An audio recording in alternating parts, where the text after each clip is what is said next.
2025년 양도세 절세 꿀팁으로 제가 가장 추천하고 싶은 게 바로 입니다. 몇 천만 원, 몇 억이 왔다 갔다 하기 때문에 굉장히 큰 세제 혜택인데, 그러니까 생각보다 적용받기가 굉장히 쉽다라는 겁니다.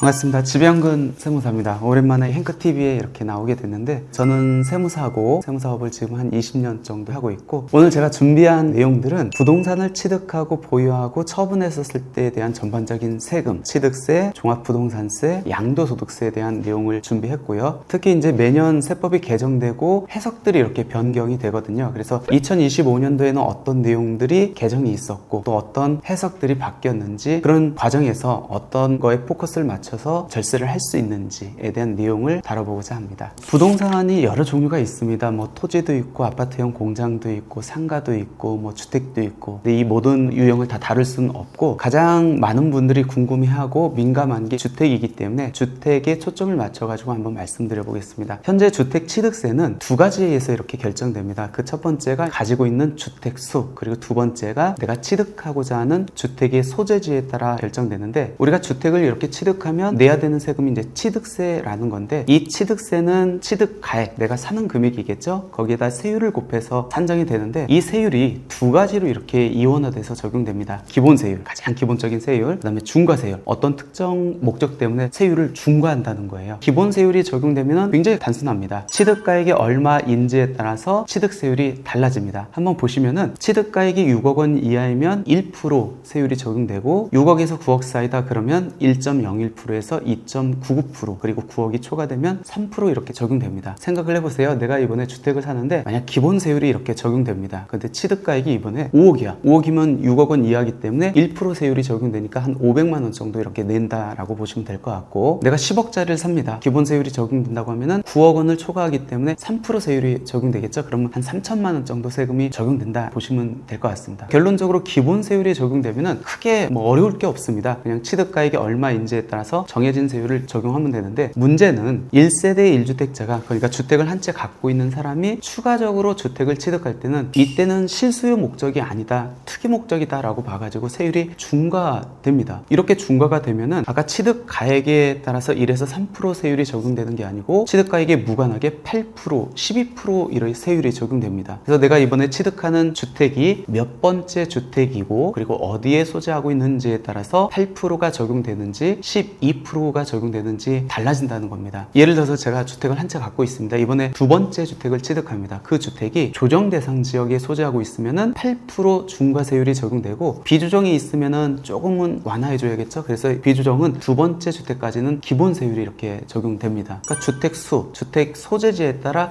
달라진다라고 이렇게 보시면 될 것 같습니다. 한번 사례를 들어볼까요? 제가 주택이 한 채 있어요. 서울에 있는 주택을, 두 번째 주택을 취득하고 싶어. 근데 강남에 있는 주택을 취득합니다. 참고로 강남은 조정 대상 지역이거든요. 그럼 만약 10억짜리를 산다라고 했었을 때 강남은 조정 대상 지역이고 내가 두 번째 주택을 취득하기 때문에 보시는 바처럼 8% 세율이 적용됩니다. 굉장히 세죠. 근데 제가 목동 걸 이렇게 취득합니다. 목동은 서울에 있다 하더라도 비조정 대상 지역이거든요. 참고로 말씀드리면은 지금 조정 대상 지역은 딱 4곳밖에 없습니다. 전국에서. 서울 중에서 강남 3구로 불리는 강남구, 송파구, 서초구, 그리고 용산구, 이 4지역을 제외하면 나머지는 다 비조정이 있습니다. 많은 분들이 서울은 무조건 다 조정 대상 지역인 줄 알고 있는데, 그렇지는 않고 4곳만 조정 대상 지역이다. 그래서 목동 걸 사면은 비조정 대상 지역의 두 번째 주택이겠네요. 그럼 지금 표에서 보는 바와 같이 기본 세율, 내가 취득가액이 얼마인지에 따라 달라진다. 목동에 있는 10억짜리 사면은 한 3천만 원 정도 이렇게 취득세가 적용된다라고 이렇게 보시면 될 것 같고, 특히 주의하셔야 될 게, 만약 법인이 주택을 산다. 법인은 실제 들어가서 살 수가 없죠. 이렇게 실수요 대상이 될 수 없는 법인이 주택을 사면은 주택 수에 불문하고 소재지 불문하고 무조건 12% 중과세율이 적용되기 때문에 법인으로 주택을 사는 거는 조금 조심하셔야 될 것 같습니다. 주택을 보유할 때 내는 세금이 크게 두 가지거든요. 첫 번째는 우리가 많이 알고 있는 재산세. 이건 지방자치단체에서 7월달하고 9월달에 2분의 1씩 세액을 쪼개가지고 이렇게 고지서가 날라옵니다. 그러니까 세금이 그렇게 부담되진 않아요. 왜냐면 내가 주택이 여러 채 있다 할지라도 재산세 같은 경우는 개별 주택별로 이렇게 세금이 부과되고 있기 때문에 그렇게 부담되진 않는데, 문제는 첫째는 종부세죠. 우리가 과거를 한번 되돌아보면은 아마 주택을 많이 소유하고 있는 분들 입장에서 2021년도, 2022년도는 악몽 같은 해였을 겁니다. 왜 그러냐면 그때 종부세가 너무 셌거든요. 정말 폭탄이라고 할 만큼 굉장히 높은 세율이 이렇게 적용됐습니다. 근데 갑자기 2023년도부터 종부세가 쑥 급감했습니다. 왜 그러냐면 그때 종부세법이 이렇게 개정됐거든요. 그 개정된 내용이 지금까지 적용된다. 큰 틀은 2023년도 이후에 개정된 이후 크게 변동됨이 없다라고 보시면 될 것 같습니다. 종부세는 뭐 많은 분들이 알고 있겠지만 세대로 합산하는 게 아니고 개인이 갖고 있는 주택 공시가격, 시가가 들어오지 않습니다. 주택에 대한 공시가격을 합산해서 9억 원 초과분에 대해서 이렇게 적용되는데 우리가 취득세에서도 봤듯이 취득세도 기본세율, 중과세율 이원화돼서 이렇게 적용됐었잖아요. 부동산 세제이기 때문에 그렇거든요. 종합부동산세도 부동산 세제입니다. 그렇기 때문에 종합부동산세도 기본세율과 중과세율로 나눠서 이제 세율이 적용되는데 기본세율은 개인이 주택을 2채 이하 갖고 있으면 기본세율, 중과세율은 3채 이상 갖고 있으면 중과세율. 그러니까 주택을 많이 갖고 있으면 이제 더 높은 세율을 적용하겠다라는 건데 기본세율과 중과세율을 비교해 봤을 때 3채 이상 주택을 갖고 있으면은 분명 기본세율보다 높은 세율이 적용돼야 되는데 이 종합부동산세 과세표준 12억 원 이하면은 내가 주택을 3채 이상 갖고 있다 할지라도 그래서 설령 중과세율이 적용된다 할지라도 이 기본세율하고 동일한 세율이 적용됩니다. 그 얘기는 결국 내가 주택을 3채 갖고 있어도 종합부동산세율 과세표준이 12억 원 이하이면은 기본세율과 같은 낮은 세율이 적용된다. 그렇기 때문에 아까 2023년도부터 종부세가 급감한 이유가 여기에 있습니다. 거의 대부분은 주택을 3채 이상 가지고 있다 할지라도 종합부동산세 과세표준 12억 원 이하에 해당하기 때문에 낮은 세율이 적용되고 있기 때문에 현재는 종부세가 그렇게 부담이 되고 있지 않고 있을 겁니다. 그러면은 중요한 게 종합부동산세 과세표준이 12억 원 이하면은 내가 주택을 여러 채 갖고 있다 할지라도 낮은 세율이 이렇게 적용되는데 그럼 종합부동산세 과세표준 12억 원 이하가 되려면은 우리 주택 공시가격 합계액이 얼마여야 될까요? 29억 원이면 되거든요. 시가로 한번 환산해 봤을 땐 거의 한 40억 정도 됩니다. 이거는 개인의 주택을 갖고 판정하기 때문에 배우자나 뭐 동일 세대 뭐 주택을 갖고 있는 사람들을 합해서 계산하고 있지 않기 때문에 거의 대부분의 사람들은 여기에 해당할 겁니다. 그래서 지금은 종부세 부담이 그렇게 크지 않다라고 이렇게 보시면 될 것 같고 한 가지 사례를 한번 제가 들어볼게요. 주택을 제가 3개 갖고 있습니다. 주택 공시가격이 하나는 7억, 5억, 3억 이렇게 세 채를 갖고 있었을 때 종부세 한번 계산해 보면은 주택 공시가격 합계액이 15억입니다. 여기에서 이제 9억 초과 부분을 발라내고 여기다 세율을 적용해야 되는데 원칙적으로 세율이 주택이 3채이기 때문에 중과세율이 적용되는데 과세표준 12억 원 이하죠. 그러니까 기본세율과 같은 낮은 세율이 적용돼서 궁극적으로 내가 주택 공시가격 15억 정도의 주택을 소유하고 있으면은 종부세가 한 170만 원 정도, 이게 2021년도에는 한 1000만 원 정도 나왔거든요. 그때에 비하면은 거의 한 80% 이상 이렇게 종합부동산세가 줄어들었다. 그래서 종부세는 크게 뭐 주택을 추가적으로 취득한다고 해가지고 고민할 세금은 아니다라고 이렇게 정리하시면 될 것 같습니다. 양도소득세는 이제 주택을 팔았을 때 내는 세금이죠. 두 가지로 이렇게 구분해서 제가 설명드리는 게 조금 이해가 좀 편할 것 같습니다. 먼저 1주택자 입장에서 그리고 다주택자 입장에서 이렇게 구분을 해볼게요. 내가 주택을 한 채 갖고 있는데 요건 이제 팝니다. 그러면은 양도소득세에서 부여해놓은 가장 큰 혜택을 적용받습니다. 뭐죠? 비과세예요. 비과세 세금을 안 낼 수 있다라는 겁니다. 근데 이 비과세를 적용받기 위해서는 4가지 요건을 충족해야 되거든요. 1세대가 하나의 주택을 2년 이상 보유하고 2년 이상 거주하면은 내가 세금을 안 낼 수 있습니다. 물론 양도가액이 12억 원 이하여야 된다는 거. 12억 원이 초과되면은 초과 부분에 대한 양도소득세는 조금 내는데 그렇게 큰 부담은 결국 없습니다. 근데 이 중에서 비과세를 받기 위한 제일 중요한 요건이 거주 요건입니다. 보유 요건은 모든 주택에 대해서 다 적용되거든요. 취득하고 처분할 때까지 2년 이상 보유해야 돼 라는 거는 모든 주택에 대해서 적용되는데 이 거주 요건, 내가 보유하는 와중에 2년 이상 거주해야 돼, 이거는 특정 주택만 적용되기 때문에 그렇습니다. 그러니까 내가 주택을 팔 때 내 주택이 2년은 보유했다 할지라도 거주 요건이 적용되는지 안 되는지에 따라서 비과세가 적용되는지 안 되는지가 달라지겠네요. 그러면 어떤 주택들이 2년 거주 요건이 필요합니까? 라는 거는 취득일 현재를 갖고 보시면 돼요. 내가 이 주택을 취득했을 때 그 지역이 조정 대상 지역이 있으면 2년 거주 요건이 필요하고 비조정 대상 지역이 있으면 2년 거주 요건이 필요 없습니다. 많이들 양도일을 갖고 판정을 하려고 하는데 거주 요건이 적용되는 되는지 안 되는지는 취득일 현재를 갖고 판정해야 된다. 왜 그러냐면 양도일을 아까 제가 취득세 때 말씀드렸을 거예요. 지금 현재 조정 대상 지역은 강남 3구하고 용산구 외에는 다 비조정이라고 했거든요. 그러다 보니까 양도일로 판정하면은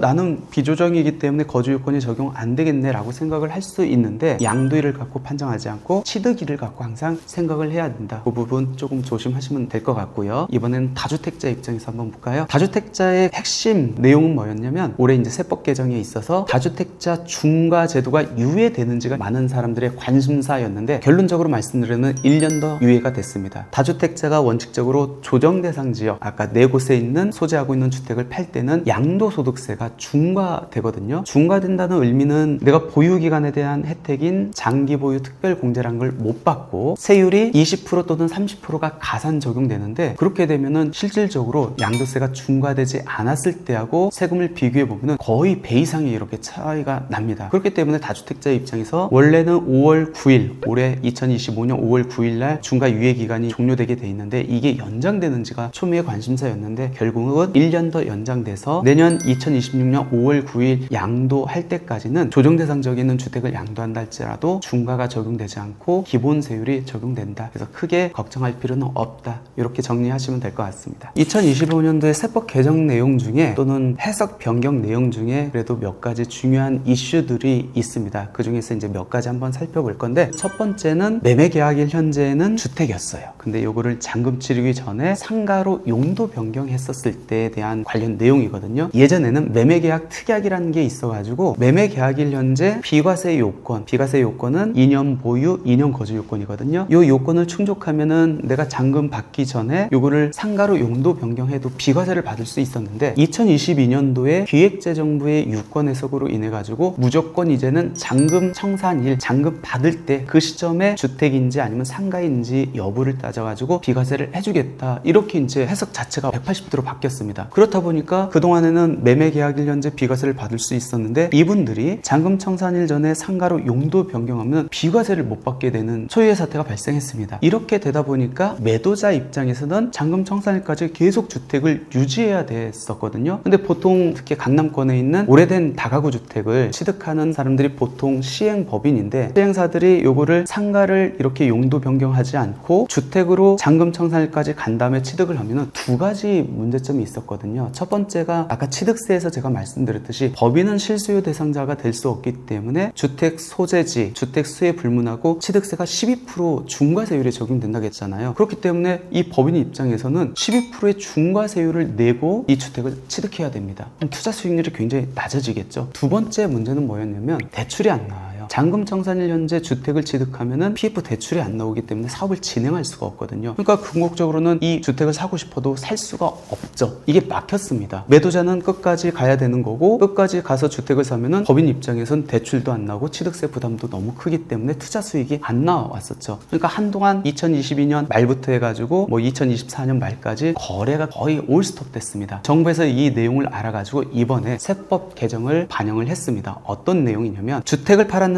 상가를 팔았는지 원래 양도일 현재를 갖고, 즉 잔금 지급일 현재를 갖고 판정하는데 예외를 신설해 줬습니다. 주택 매매 계약일 이후 해당 계약에 따라 주택을 주택 외 용도로 용도 변경해서 양도하는 경우에는 양도일이 아닌 매매 계약일로 와서 비과세 여부를 판정하겠다. 이렇게 이제 세법 개정이 이루어졌기 때문에 2025년 2월 28일 이후에 매매 계약을 하는 분부터는 이제는 계약일 현재만 비과세 요건을 충족하면은 잔금일까지 용도를 변경해도 매도자는 비과세를 적용받을 수 있고, 매수자, 만약 매수법인이라고 하면은 취득세를 상가로 내고 PF 대출도 이렇게 받을 수 있게 돼가지고 매도자, 매수자 모두의 이해관계를 충족시켜 줄 수 있는 것으로 세법이 개정됐습니다. 굉장히 긍정적인 세법 개정인데 주의해야 될 점이 있어요. 용도 변경은 매매 계약일 현재를 갖고 비과세 여부를 판정하겠다라고 이렇게 법에 들어왔는데, 중요한 거는 매매 계약일 현재는 주택이었어요. 근데 잔금 청산일 현재 용도를 변경한 게 아니고 이 주택을 멸실했어요. 그럼 잔금일 현재는 뭘로 매각이 되는 거죠? 토지로 매각되는 거거든요. 이 경우에는 어떤 특약 내용이 없습니다. 이때는 토지를 양도한 걸로 보기 때문에 내가 매매 계약일 현재 비과세 요건을 충족했다 할지라도 비과세를 적용받을 수는 없다. 그러니까 매도자 입장에서는 무조건 멸실 조건이 아닌 용도 변경 조건으로 팔아야만 이 혜택을 적용받을 수 있다. 그 부분은 조금 유념했으면 좋겠습니다. 이번에 세법 개정은 이제 동거봉양 합과 혼인 합과와 관련된 내용입니다. 양도소득세에서 부여하는 가장 큰 혜택이 제가 비과세라고 말씀을 드렸습니다. 그 비과세를 적용받으려면 기본 전제가 양도일 연재 주택을 한 채 가지고 있어야 되거든요. 근데 어떤 특정 상황에 따라 가지고 양도일 연재 2채 이상 주택을 소유하고 있는 상태에서 주택을 팔더라도 한 채를 갖고 있는 걸로 봐가지고 비과세를 적용해주는 몇 가지 특례들이 있습니다. 우리가 많이 알고 있는 일시적 2주택 비과세 특례라든지 동거봉양 합가로 인한 비과세 특례라든지 혼인 합가로 인한 비과세 특례 등이 이제 그 대표적인 건데, 이 중에서 이제 동거봉양 한번 볼까요? 부모님이 한 채 주택을 갖고 있어요. 제가 주택을 한 채 갖고 있습니다. 부모님이 연로해가지고 이제 모시기 위해서 합가를 합니다. 그러면 1세대가 2채가 되겠네요. 그러면 비과세를 안 해준다고 하면은 부모님 모실 이유가 없죠. 그래서 부모님을 동거봉양하기 위해서 합가한 경우에는 2채가 되지만 합가일로부터 10년 안에 먼저 파는 거는 비과세 해줄게 라는 게 이제 동거봉양으로 인한 비과세 합가고요. 이거랑 비슷한 게 혼인합가라는 게 있죠. 남자가 한 채 갖고 있었습니다. 여자가 한 채 갖고 있었어요. 결혼을 합니다. 그러면 1세대가 되겠네요. 만약 결혼을 안 하면 각각 주택을 팔면 비과세를 적용받는데, 결혼을 해가지고 1세대가 2주택을 갖고 있다 해서 비과세를 안 해준다? 결혼을 안 하겠죠. 그래서 이제 혼인합가한 날로부터, 혼인신고일로부터 예전에는 5년 안에 팔았어야 되는데 워낙 혼인들을 안 하니까, 결혼을 안 하니까 얘를 이번에 10년으로 연장시켜줬습니다. 아까 동거봉양합가하고 동일하게 기간을 연장시켜줬죠. 그래서 10년 안에 팔면은 2주택임에도 불구하고 1주택으로 봐가지고 비과세 혜택을 적용받을 수 있다라는 게 이번에 바뀐 내용. 좀 유리하게 이렇게 바뀌었습니다. 근데 주의해야 될 건 뭐냐면, 세법 개정은 이렇게 유리하게 됐는데 해석 자체가 최근에 납세자한테 굉장히 불리하게 이렇게 바뀐 게 있습니다. 그게 뭐냐면, 양도일 연재 2채임에도 불구하고 비과세를 적용받을 수 있는 특례를 적용받을 수 있는지는 그동안에 어떻게 판정했냐면 양도일 현재를 갖고 판정했거든요. 근데 최근에 기획재정부하고 과세관청에서 새롭게 발표된 유권 해석에 의할 때는 이 혼인합가하고 동거봉양 합가는 합가일 현재 한 채 한 채씩만 갖고 있었을 때만 적용할게 라고 그동안 저희가 알고 있던 유권 해석과는 180도 다른 해석을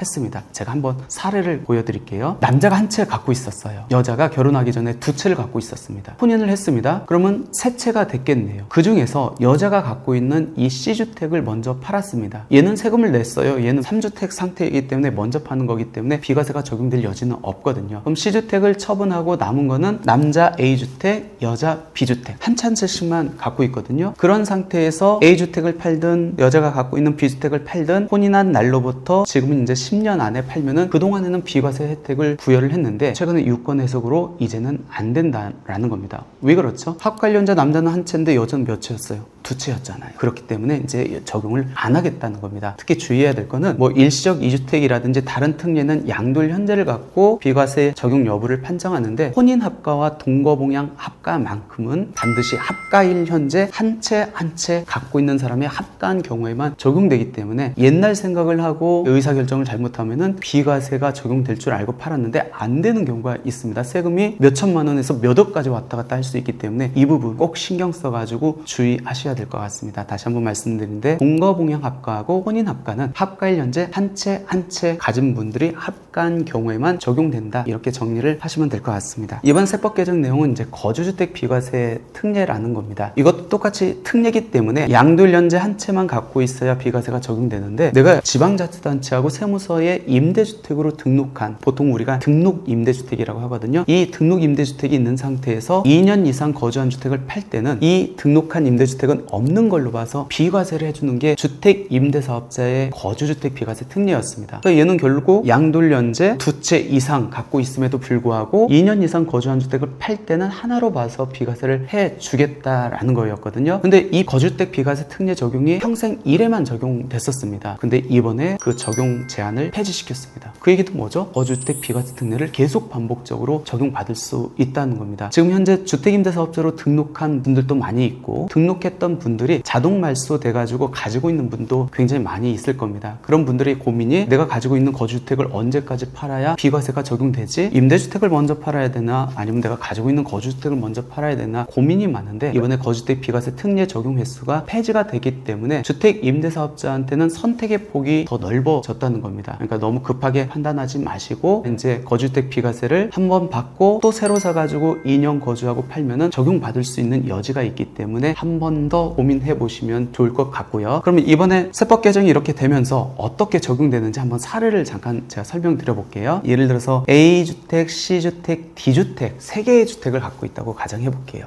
A주택을 팔고 싶어요. A주택은 양도차익이 너무 커. 그러니까 A주택은 무조건 비과세를 적용받아야 되거든요. 그럼 A주택이 비과세를 적용받으려면 방법이 C, D주택을 다 팔고 마지막 한 채로 남겨가지고 파는 방법. 우리가 흔히 알고 있는 1세대 1주택 비과세입니다. 그렇게 받아도 되지만 CD가 안 팔려요. 그럼 어떻게 되죠? CD를 지방자치단체 및 세무서에 임대주택으로 등록하는 겁니다. 그런 상태에서 A주택을 팝니다. A주택이 2년 거주했다고 하면은 양도일련제 세치임에도 불구하고 얘는 비과세. A주택을 팔았어요. 세금 안 내고 비과세 받았습니다. 새로운 B주택을 취득했습니다. 그리고 내가 B주택에 들어가가지고 2년 이상 거주를 했습니다. 그리고 그 B주택을 팝니다. C하고 D는 아직 임대주택으로 공하고 있어요. 예전에는 이게 비과세를 못 받았습니다. 왜? 이미 A주택에서 거주주택 비과세를 받았잖아요. 근데 이번에 이제 법이 개정돼가지고 이 B주택도 또 거주주택 비과세를 적용받을 수 있다는 겁니다. 그러니까 거주주택 비과세 횟수가 반복적으로도 가능하다라는 얘기고, 또 달라진 건 뭐냐면 이 C주택은 임대주택이었습니다. 임대주택이 의무임대기한이 끝났어요. 자동 말소가 됐습니다. 나는 이 주택에 이제 들어가서 삽니다. 2년 거주하고 이 C주택을 팝니다. 그때 D주택은 계속 임대 주고 있다고 가정해 볼게요. 그러면 원래는 이 C주택 비과세 받을 폭이 없었거든요. 왜? 예전에 A주택에서 이미 적용받았기 때문에. 근데 비과세 특례 적용 횟수가 폐지되다 보니까 이 C주택도 직전에 팔았던 거주택 이외의 양도차익은 또 비과세를 적용받을 수 있다라는 겁니다. 그만큼 주택 임대사업자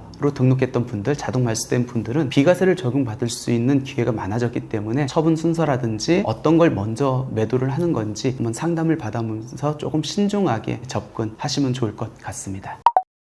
이번 세법 개정 내용은 단기 임대주택의 부활입니다. 획기적인 거죠. 단기 다 없앴잖아요. 근데 다시 부활시킨대요. 우리가 임대주택 관련돼서 그동안 너무 세법이 많이 개정됐거든요. 정리 한번 살짝 하고 가볼까요? 2013년도까지는 임대주택의 이름이 매입 임대주택이었습니다. 이때 매입 임대주택의 의무임대기한은 5년짜리였죠. 근데 2013년도 12월 달에 준공공 임대주택이 탄생을 하게 됩니다. 그러면서 5년짜리 매입 임대주택밖에 없었는데 10년짜리 준공공 임대주택이 들어오죠. 그렇다 보니까 5년, 10년 짜리로 구분되다가 5년, 10년 너무 길어 해가지고 얘를 조금 줄이죠. 그래서 매입 임대 5년짜리를 4년으로 줄이고 준공공은 8년짜리를 줍니다. 그러면서 이름을 살짝 바꾸죠. 매입 임대주택을 단기 임대주택. 그러니까 임대사업자 등록증에 옛날에 매입 임대주택은 지금의 단기 임대주택이다 라고 이렇게 보시면 될 것 같습니다. 그리고 2018년도에 또 한 번의 민특법 개정이 이루어집니다. 이름을 바꿔요. 단기 임대는 그대로 가는데 준공공 임대주택의 이름을 장기 임대로 바꿉니다. 그러니까 임대사업자 등록증에 옛날에 준공공 임대주택으로 기재되어 있다. 지금의 장기 임대라고 보시면 될 것 같습니다. 이렇게 흘러오다가 2020년도 8월 달에 민간 임대주택 대변화가 한번 발생하죠. 그게 뭐죠? 폐지되는 임대주택을 묶어가지고 얘는 없앱니다. 그 폐지되는 임대주택에 어떤 게 들어갔죠? 첫 번째는 그동안 단기로 등록한 모든 주택 의무임대기간 예전에 5년, 4년짜리 다 없앴습니다. 두 번째는 장기로 등록한 아파트 얘네들 다 없애고 이제 장기 하나만 남았겠네요. 그거를 다시 10년으로 임대기간을 다시 환원시킵니다. 그렇게 오다가 5년 만에 2025년 6월 4일부터 단기 임대를 다시 부활시킵니다. 예전에 단기 임대는 5년, 4년짜리였는데 이번에 부활되는 단기 임대는 6년짜리입니다. 그럼 두 개로 나눠지겠네요. 단기 6년짜리, 그다음에 장기 10년짜리 이렇게 부활이 됩니다. 그러면 단기 임대주택이 2024년 12월 달에 법이 개정이 되긴 됐는데 이게 실제 시행되는 날은 공포 후 6개월 이후에 시행되거든요. 그러니까 지금 현재는 시행 등록할 수 없는데 6개월 되는 시점이 2025년 6월 4일이에요. 그때부터는 단기 6년짜리를 등록할 수 있다라고 이해를 하시면 될 것 같고, 그럼 중요한 게 우리가 알아야 될 건 두 가지인 것 같아요. 단기 임대주택이 다시 등록됩니다. 그러면은 첫 번째는 단기 임대주택이야? 그러면 예전처럼 의무임대기한이 경과되기 전에 자진 말소를 할 수 있을까? 아니면 6년이 다 채워지면 자동 말소 될까? 라는 의문일 거예요. 결론적으로 말씀드리면 이번에 새롭게 부활된 6년짜리 단기 임대주택은 자동 말소 대상이 아닙니다. 그렇기 때문에 무조건 그냥 등록하고 보자 라고 생각하시면 안 되고 임대주택 등록 여부를 신중하게 판정해 해야 된다라는 겁니다. 왜 얘는 자진말소 자동말소가 안 됩니까? 민간임대주택법에서 자진말소 자동말소가 되려면은 민간임대주택법 2조 5, 6호에 규정돼야 되는데 이번에 신설되는 단기 6년짜리는 2조의 6의 2로 신설되기 때문에 자동말소 대상이 안 된다라고 이렇게 보시면 될 것 같고, 두 번째 의문은 그걸 거예요. 그럼 6년짜리 단기임대가 신설됐는데 내가 등록했었을 때 득과 실이 뭐가 있을까? 이제 이 생각일 겁니다. 득이라고 하는 거는 세제 혜택이잖아요. 세 가지 혜택을 볼 수 있다라고 보시면 될 것 같습니다. 첫 번째가 종부세 합산 배제, 두 번째가 양도소득세에서 거주주택 비과세, 세 번째는 양도세 중과 배제라는 겁니다. 이게 득이에요. 실은 뭐가 있죠? 임대주택으로 등록하면 민간임대주택법에서 규정하는 여러 가지 의무들을 준수해야 돼요. 우리가 흔히 말하는 공적 의무들, 임차인 바뀔 때마다 계약 신고해야 되는 거고, 보증보험 가입해야 되는 거고, 의무임대기간 준수해야 되는 거고, 임대차 계약을 할 때마다 5%밖에 못 올린다는 여러 가지 제약 규정들이 있습니다. 그러면 득과 실을 따져봐가지고 내가 득이 되면 이제 등록하는 거고, 귀찮다, 나한테는 그렇게 득이 되는 게 없다, 그러면 등록할 이유는 없겠죠. 그러니까 단기 임대주택이 등록했다고 해가지고 무조건 다 등록해야 되는 건 아니기 때문에 등록 여부는 조금 신중하게 보시면 될 것 같은데, 조금 현실적으로 한번 접근을 해볼까요? 아까 제가 등록했었을 때 얻을 수 있는 세제 혜택이 세 가지라고 했습니다. 종부세 합산 배제, 양도세 중과 배제, 거주주택 비과세 특례. 종부세 합산 배제부터 볼까요? 개인이 주택을 세 채 이상 가지고 있다 할지라도 과세 표준이 12억 원 이하이면은 기본 세율과 같은 낮은 세율이 적용된다. 종부세 부담이 그렇게 없는데 임대주택으로 굳이 등록해가지고 더 줄인다? 실익이 별로 없을 것 같습니다. 종부세를 줄이기 위해서 임대주택으로 등록한다? 그거는 큰 의미는 없을 것 같고, 두 번째 양도세 중과 배제. 양도소득세가 중과가 되려면 양도련제 조정대상 지역에 있어야 되거든요. 근데 제가 말씀드렸잖아요. 지금 조정대상 지역은 강남 3구하고 용산구밖에 없어요. 물론 나중에 내가 언젠가 이 주택을 팔 때 그 지역이 조정대상 지역으로 다시 지정될 수 있겠지만 지정될지 안 될지도 모르고, 지금처럼 주택 경기가 그렇게 좋지 않으면 계속 비조정일 텐데 그때 조정될 줄 알고 미리 등록한다? 그것도 큰 실익은 없어요. 근데 거주주택 비과세는 얘기가 틀리죠. 왜 그러냐면 내가 양도 차이 큰 주택이 있어. 근데 오피스텔을 5개 갖고 있어. 아니면 도시형 생활주택, 다세대 주택을 5개 갖고 있어. 그럼 얘를 지금 팔고 싶어요. 얘는 무조건 비과세를 받아야 되거든요. 얘가 비과세를 받으려면 어떻게 해야 되죠? 얘를 5채를 다 팔고 마지막 한 채로 비과세를 받아야 됩니다. 근데 이게 요즘 팔려요, 안 팔려요? 안 팔려요. 빌라 같은 경우는 안 나가거든요. 그럼 어떻게 되죠? 얘를 임대주택으로 묶고 양쪽 다 등록을 하고 얘를 2년 거주했다가 하면 팔면은 얘는 등록한 다음날 팔아도 비과세가 적용된다는 겁니다. 아니, 지금 10년짜리 장기로 등록해도 적용받을 수 있지 않습니까? 맞아요. 근데 4년이 더 단축시킬 수 있잖아요. 그런 면에서는 거주택 비과세는 개인 상황에 따라서 굉장히 유용한 하나의 어떤 세제 혜택이 될 수 있지 않을까. 본인한테 6년짜리 단기 임대를 등록했었을 때 어떤 게 득이 되고 실이 되는지를 잘 판단해가지고 확실한 득이 된다라고 했을 때 그때 등록을 하시는 게 좋지 않을까 생각됩니다. 현재 양도소득세 체계 내에서 어떤 것들을 이용해서 결사할 수 있습니까? 아니면 어떻게 이제 플랜을 짜가지고 향후 주택을 양도할 때 내가 세제 혜택을 받을 수 있습니까? 세 가지를 한번 나눠서 한번 설명드려 보겠습니다. 첫 번째는 이번에 신설된 제도입니다. 우리가 조세특례 제한법이라는 게 있습니다. 어떤 세제 혜택을 특례를 주는 거를 이제 묶어서 세제 혜택을 주는 법 규정이 이제 조세특례 제한법인데 거기에 새롭게 들어온 내용이거든요. 인구 감소 지역 주택을 취득하는 사람에 대해서 세제 혜택을 부여하겠다라는 겁니다.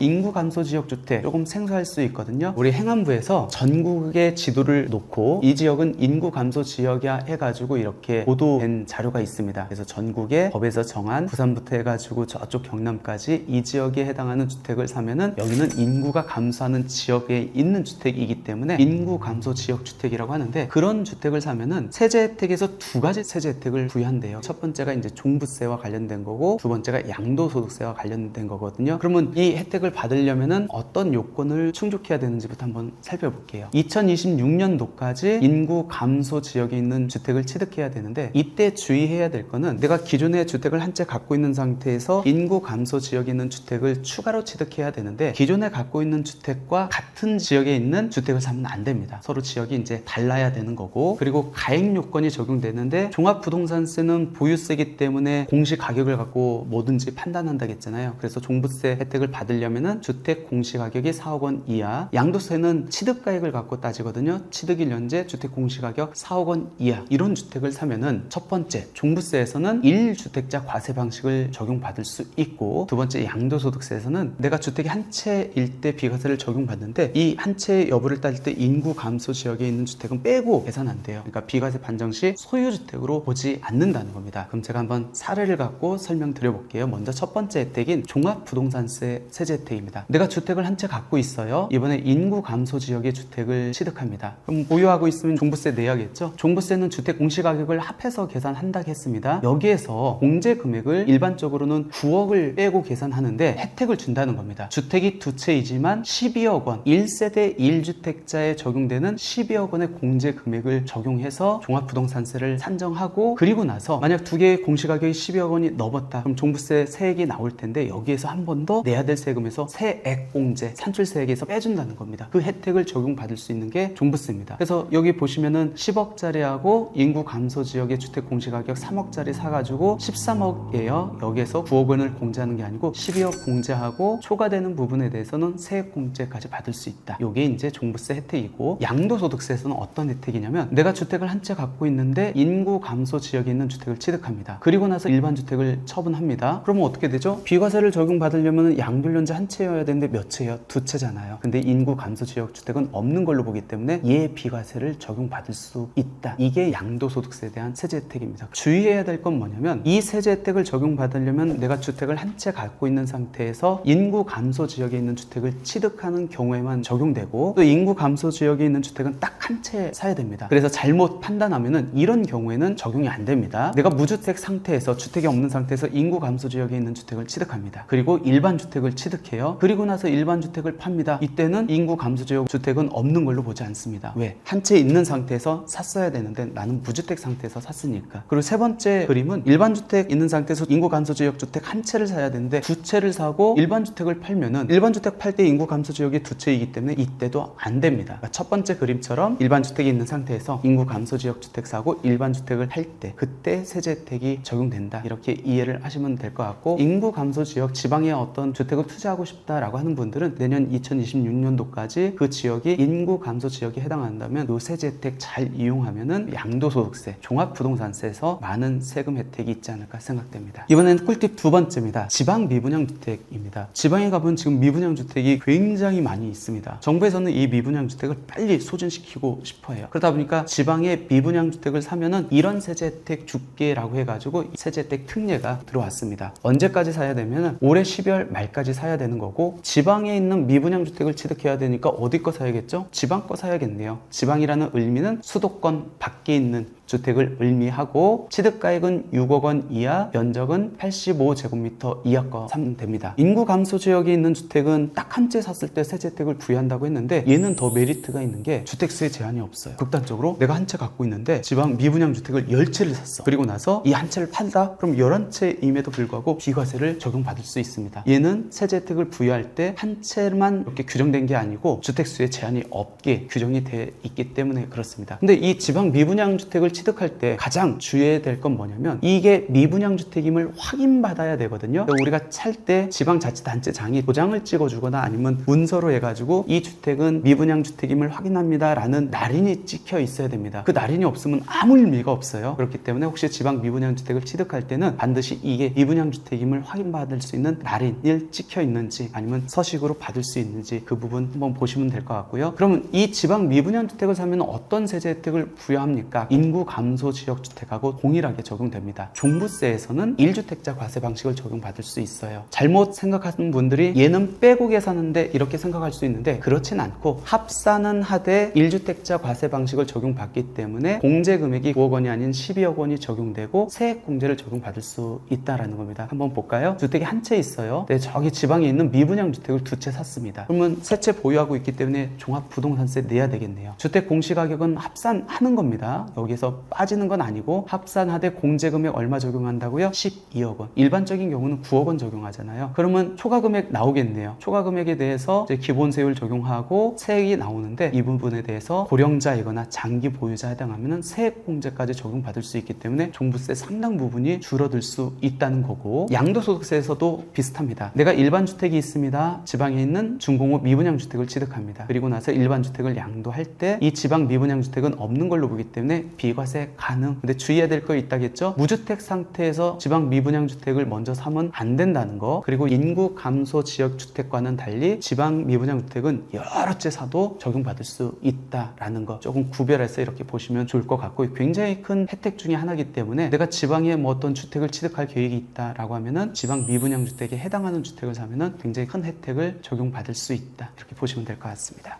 2025년 양도세 절세 꿀팁으로 제가 가장 추천하고 싶은 게 바로 상생 임대주택입니다. 우리가 보통 임대주택에 대한 세제 혜택을 받으려면은 임대주택은 어디다 등록을 해야 된다고 많이 알고 있죠? 지방자치단체 및 세무서에 등록해야 된다고 알고 있거든요. 상생 임대주택은 지방자치단체에 등록할 필요도 없고 세무서에 사업자 등록을 할 필요도 없습니다. 그러다 보니까 여러분들이 지금 현재 임대를 주고 있는 대부분의 주택은 이 상생 임대주택이 될 수 있고, 결론적으로 상생 임대주택 세제 혜택을 적용받을 수 있다는 겁니다. 그럼 상생임대주택이 뭡니까? 말 그대로 임대인과 임차인이 상생할 수 있는 주택을 상생임대주택이라고 합니다. 그럼 임차인은 어떤 혜택을 받을 수 있죠? 임차인은 임대료를 기존 임대료보다 5%밖에 못 올리기 때문에 주거 안정을 보장받을 수 있고, 임대인은 5%밖에 못 올렸으니까 착한 일을 했죠. 그러니까 이 임대인한테 양도소득세 3개 혜택을 부여한다는 게 이 핵심 내용입니다. 그럼 상생임대주택 이 혜택을 적용받으려면 어떤 요건을 충족해야 됩니까? 두 가지 요건을 충족하면 돼요. 직전 임대차 계약 요건, 상생 임대차 계약 요건을 충족하면 됩니다. 직전 임대차 계약 요건의 핵심 내용은 나한테 소유권이 넘어온 이후에 체결한 임대차 계약이어야 된다는 거. 보통 우리가 주택을 살 때 전세가 껴있는 거를 갭 투자로 이렇게 많이 사는데, 내가 살 때 그 임대차 계약은 직전 임대차 계약이 될 수가 없겠네요. 그럼 언제 비로소 직전 임대차 계약이 되죠? 내가 샀을 때 그 임대차 계약 기간이 끝나고 나하고 임차인하고 계약한 그 계약, 그게 직전 임대차 계약입니다. 그 이후에 체결된 게 상생 임대차 계약입니다. 직전 임대차 계약은 1년 6개월의 임대 기한을 충족해야 되고, 상생 임대차 계약은 2년 임대 기한을 충족해야 되는데, 보통 주택 같은 경우는 주택 임대차 보호법에 따라서 보통 2년씩 계약을 하기 때문에 두 바퀴만 돌리면은 이 요건을 충족할 수 있다라는 겁니다. 내 핵심된 내용은 뭐냐면, 상생 임대차 계약은 직전 임대차 계약과는 달리 언제부터 언제 기간 안에 임대차 계약을 작성해야 돼, 그리고 임대를 개시해야 돼 라는 게 법에서 명시되고 있어요. 언제까지냐면 2021년 12월 20일부터 원래 4년이었거든요. 이번에 세법 개정으로 2년이 연장됐습니다. 그 얘기는 뭐죠? 상생 임대차 계약을 적용받을 수 있는 대상자들이 더 넓어졌다는 얘기고, 궁극적으로는 상생 임대주택 세제 혜택을 받을 수 있는 주택들이 훨씬 더 많아졌다라는 겁니다. 그리고 직전 임대차 계약하고 상생 임대차 계약 그 텀에는 5%만 올리면 됩니다. 그러니까 많은 사람들이 질문을 합니다. 저 직전 임대차 계약 충족했어요. 상생 임대차 계약 충족했습니다. 근데 아직 팔고 싶지 않고 나중에 팔 건데, 그러면 상생 임대차 계약 임대기간 2년 이후에도 5%를 계속 올려야 됩니까? 라는 질문들을 많이 하시는데, 그렇진 않습니다. 내가 직전하고 상생 요 사이만 5% 올려고 직전 임대차 계약, 상생 임대차 계약 요건을 충족했다고 하면은 이미 세제 혜택 받을 요건 다 충족했잖아요. 그럼 그 이후에는 내가 5% 이상 올린다 하더라도 나중에 팔 때 상생 임대차 계약 요건을 충족한 걸로 보고 세제 혜택을 적용받을 수 있다라는 겁니다. 그럼 이제 많은 사람들이 이제 궁금해 하시는 거, 과연 어떤 세제 혜택을 적용받을 수 있습니까? 요건 충족하기는 생각보다 쉽거든요. 그 첫 번째 세제 혜택이 비과세와 관련된 거주 요건이 배제된다는 겁니다. 비과세를 적용받으려면 어떤 요건을 충족해야 된다고요? 양도 1년제 한 채 가지고 있어야 되고, 2년 보유를 해야 되고, 2년 거주를 해야 된다겠습니다. 근데 이때 2년 거주 요건은 어떤 주택만 적용된다겠죠? 취득일 현재 조정 대상 지역에 있는 주택은 2년 거주를 해야 세금을 안 낼 수 있다고 했습니다. 비과세가 가능하다고 말씀드렸어요. 한번 사례를 볼까요? 이 사람은 취득일 현재 주택을 한 채 취득했습니다. 다른 주택은 없고 갭 투자로 해가지고 주택을 취득한 다음에 계속 임대를 주다가 2025년 10월 달에 이 주택을 양도합니다. 그럼 이때 이 사람은 이제 비과세가 되는지 한번 볼까요? 양도 1년제 한 채요? 한 채네요. 2년 보유했어요? 만약 여기가 2018년도라고 하면 2년 이상 보유를 했습니다. 그러면 마지막 필터링을 해야죠. 이 주택은 거주 요건이 있는 주택일까요? 없는 주택일까요? 언제를 봐야 되죠? 취득일 현재. 취득일 현재 조정 대상 지역에 있습니다. 그럼 거주 요건이 있겠네요. 근데 한 번도 거주한 적이 없잖아요. 계속 임대만 줬잖아요. 근데 이 주택이 직전 임대차 계약, 상생 임대차 계약 요건을 충족했으면은 이 상생 임대차 계약 기간 2년을 거주한 걸로 본대요. 그럼 무슨 얘기죠? 이 주택은 비과세 가능. 양도가액이 12억 원 이하면 세금 한 푼도 없고, 12억이 넘으면은 초과되는 양도 차익에 대해서만 세금 일정 부분을 내야 된다는 겁니다. 실질적으로 비과세가 되느냐 안 되느냐는 몇 천만 원, 몇 억이 왔다 갔다 하기 때문에 굉장히 큰 세제 혜택인데, 실질적으로 내가 한 것들은 5% 증액 제한만 준수하고 임대 준 것밖에 없잖아요. 그러니까 생각보다 적용받기가 굉장히 쉽다라는 겁니다. 그에 반해서 세제 혜택은 혜택은 굉장히 크다. 그럼 두 번째 세제 혜택을 한번 볼까요? 만약 이때 주택을 양도했는데 양도가액이 20억 원이다라고 가정을 해보겠습니다. 그럼 어떻게 되죠? 12억 원 양도차익 이하는 세금 한 푼도 없고 12억 초과되는 20억 원까지의 양도차익에 대해서는 일정 부분 세금을 내야 됩니다. 즉 세금을 내야 되는 과세되는 양도차익이 이제 발생한다라는 겁니다. 과세되는 양도차익이 발생하면은 양도소득세를 계산할 때 그 다음 절차가 뭐냐면 장기보유 특별공제를 적용하는 건데, 장기보유 특별공제는 말 그대로 장기 보유한 3년 이상 보유한 주택에 대한 양도차익을 줄여주기 위해서 보유기간에 따라서 공제율을 곱해서 차감해주는 제도입니다. 근데 이 장기보유 특별공제가 2%짜리가 있고 4%짜리가 있어요. 2%짜리는 우리가 많이 알고 있는 보유기간 곱하기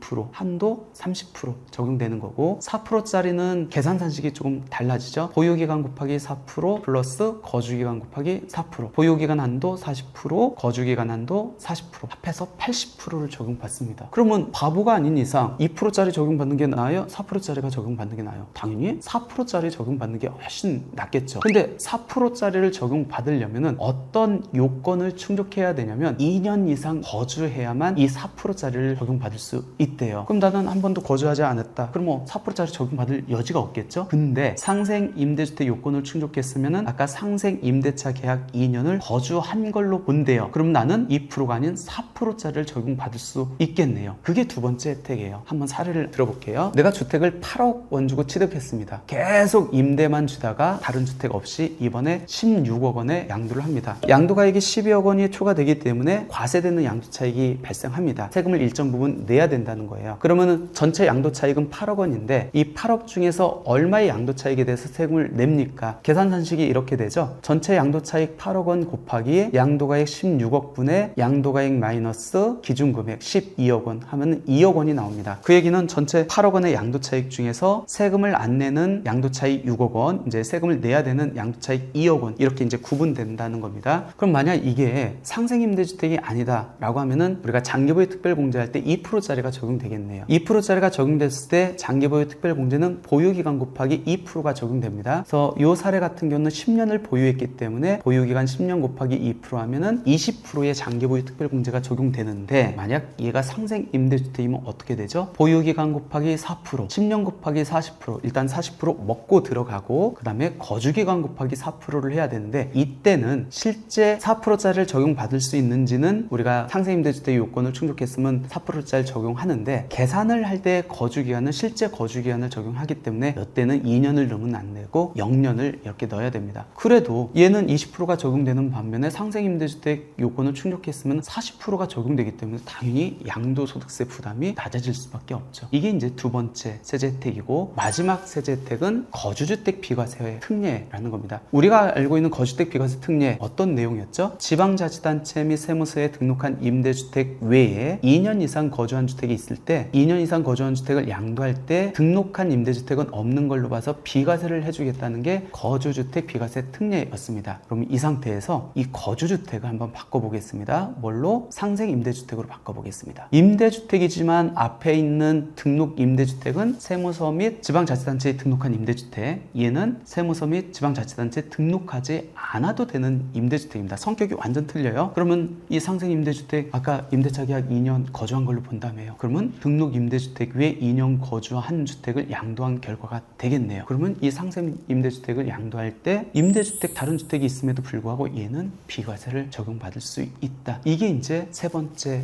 세제 혜택입니다. 굉장히 크죠? 적용받기는 굉장히 쉬운데 세제 혜택은 굉장히 막강합니다. 그렇기 때문에 지금 주택들을 임대 주고 있다 그러면 상생임대주택 요건을 충족했는지 항상 고려해 보셔야 될 것 같고, 이 상생임대주택과 관련돼서 궁금한 것들이 굉장히 많은데 제 세 가지만 다시 언급을 해드릴게요. 첫 번째요, 내가 주택이 세 채가 있습니다. 세 채를 다 임대를 줬어요. 나는 다른 데 살고 세 채 모두는 상생임대주택 요건을 충족할 수 있겠죠. 근데 정작 세 채 중에서 상생임대주택 혜택을 받는 주택은 어떤 주택일까요?